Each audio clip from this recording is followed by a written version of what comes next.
dahil sa matagal na walang upload. Pasensya na. Naging busy po kasi. Meeting after meeting, design after inquiry, preparation for our new office.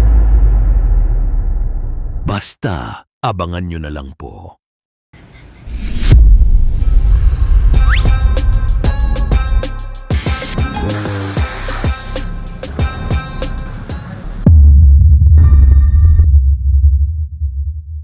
Ayun yung huminto, nandito lang ako. Ba't naman kayo ganyan? Pansisipag. Grabe, almost 2 feet lang to. Ang laki ng kwarto nila, ma'am. Kasi luwag-luwag ng hallway. Tingnan mo yung drawing! Hindi ka natin doon. Ang laki ng drawing. May mali yata dito. Ano? Ginagawa mo dyan?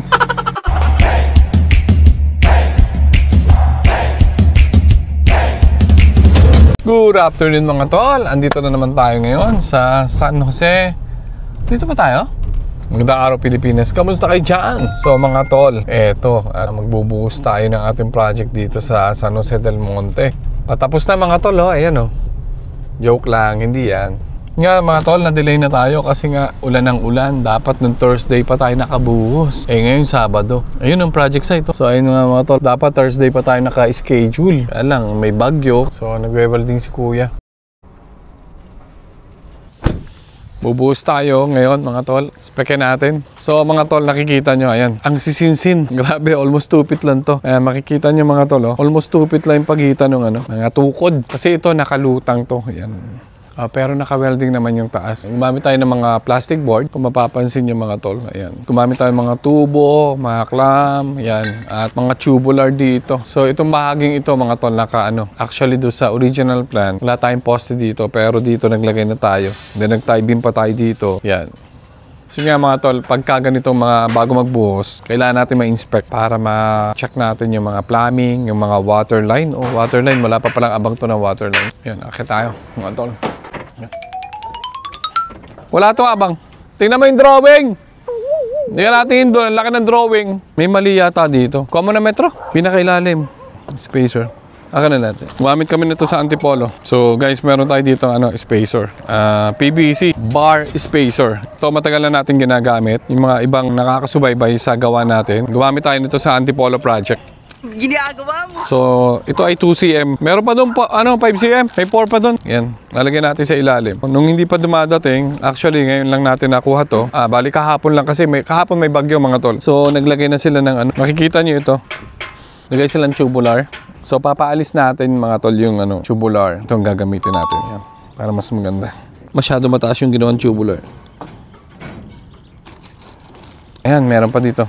And then para doon sa matataas mga tol, meron din tayong yan. Kung ano yung kailangan. Ang sukat ito is 20, 30 by 50. So 5cm to. Ito 2cm. Pag ginilid mo 30cm, pwedeng 30cm. Kung ano yung pipili, kung anong gusto mo. Pero typical sa mga slab, 20cm. Ayan. 3cm. Andito yung bakal. Nakaganyan yung bakal. Nakasalong ganun. Palta na lang yan. Mamaya pag nailagay mo, dito sa taas to Mataas to. Tatanggal papalta mo na nito ha. Ang laki ng kwarto nila, ma'am. Kasi Pala tayo doon, nakalampas ng konti. Oo, nakalagpas ng konti. Ito na yan kay ma'am. Yan. Tama lang yan. Hanggang dito. Luwag-luwag ng hallway, Diba? Lumuwag, 140. So nga mga tol, inspection muna tayo bago magbuhos kasi nga kailangan natin makita. Pero dapat nung Thursday pa ito. So ngayong Sabado, nag-alangan yung ready mix supplier. Ang mangyayari, alangan din sa Monday, baka Tuesday na tayo makabuhos. Check up muna natin yung lahat, yung mga abang natin. Importante yung electrical. Okay naman yung electrical. So pagka nilagay mo ito dito, inalign mo align mo to. Magpatakbo ka ng isa dito. Dito, dyan, mag-aasawa lang siya dyan. Hindi lang tayo naglagay sa firewall. Kung mapapansin mo, wala tayong nilagay sa firewall. Delikado kasi. So nga mga tol, kapag nag-aabang tayo ng electrical, iniiwasan natin na maglagay sa mga firewall. Kasi once na nagkaroon ng leak yung firewall nyo, matadamay na rin yung mga electrical nyo dyan. Yung mga outlets. So nangyayari yan sa mga lumang bahay. Ba't ang daming alambre pa? Alis natin yung alambre ha.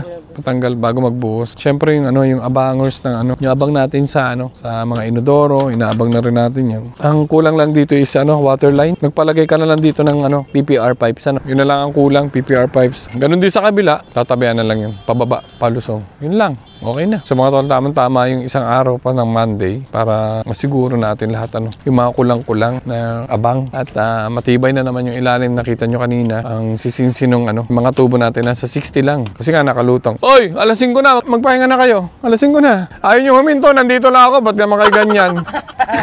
Grabe naman kayo. Ayaw huminto. 5:09 na, ayaw pang huminto ng mga tao. Ang sisipag. Bigyan natin ng pansit. Pag umorder ka naman dito ng pansit, ayaw ubusin. Naabot pa ng 3 araw. Hindi nila kaya ubusin yung isang bilao. Ayan, mahina sa pansit. Ano? Ginagawa mo dyan? Yan, ganyan. Very good ka. Nakuha mo na ang technique. Nakaangat. Ganda nung latag ng bakal. Nakakatuwa. Ayos naman. Yung iba binan nila.